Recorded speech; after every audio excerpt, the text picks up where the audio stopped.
Will they survive? With the global average temperature crossing the 1.5 degrees mark last year, the concern for animals in the Arctic and Antarctic has increased. Polar bears are one such organism that have been predicted to not survive the longer ice-free days of the Arctic based on the studies done so far. Although what these studies did not include were the differences in behavior, age, activity, and thus energy expenditure of different bears. Researchers studied polar bears in the western Hudson Bay to observe the differences between individuals. Polar bears hunt and survive on seals exclusively.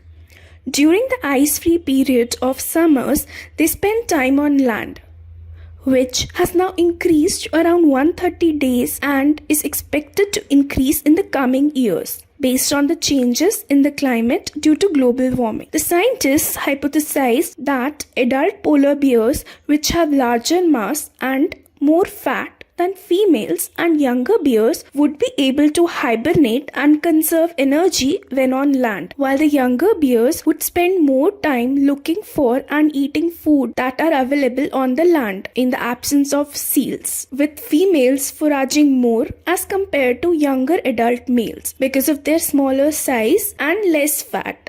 So they would be needing more energy. The scientists made these observations by making the bears wear GPS-equipped cameras. They found that the age and size did not affect the hibernating or foraging behavior of polar bears. Their energy expenditure based on their activity was dependent on the behavior that had a high variation between different individuals. Even though swimming is a high energy consuming activity, they found some of the bears, both males and females, swimming. Polar bears were seen to lose body mass as the food available on land could not meet their energy needs. During hibernation, bears depend on the fat reserves in their body, but the researchers observed loss in lean muscle body mass instead of the depletion of fat reserves in polar bear when on land, which is another proof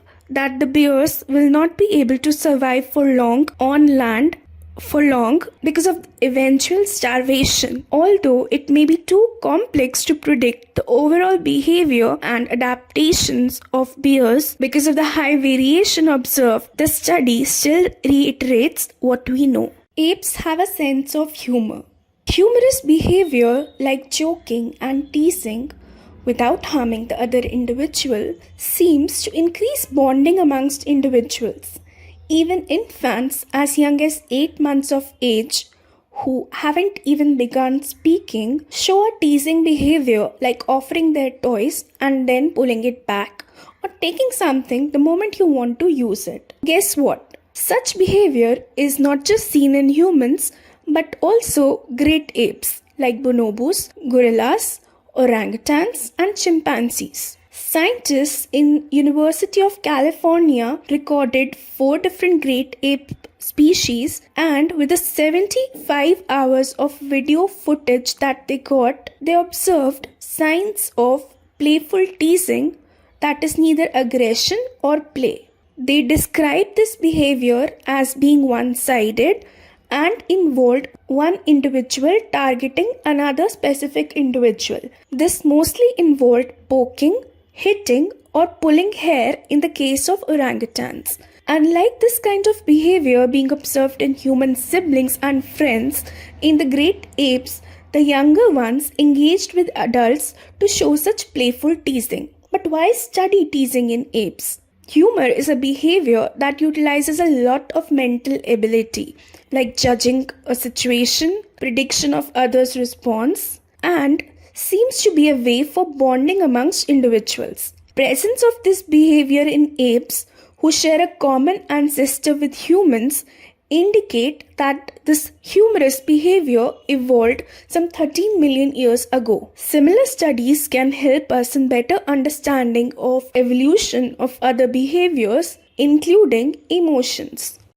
Blood tests for early diagnosis of dementia. Dementia is a condition that is associated with memory loss and gradual decline of brain functioning. This condition is seen in many neurodegenerative diseases. It is usually too late by the time the disease is diagnosed because of the absence of diagnostic tests. Brain scans are done only after a substantial decline in mental functioning is seen, which then shows damage inside the brain. Scientists have been looking for long to have blood tests developed that can help in diagnosis of diseases that cause dementia before the symptoms appear. Researchers at Fudan University, China have now found a blood test that can diagnose dementia as early as 15 years before the symptoms start to appear.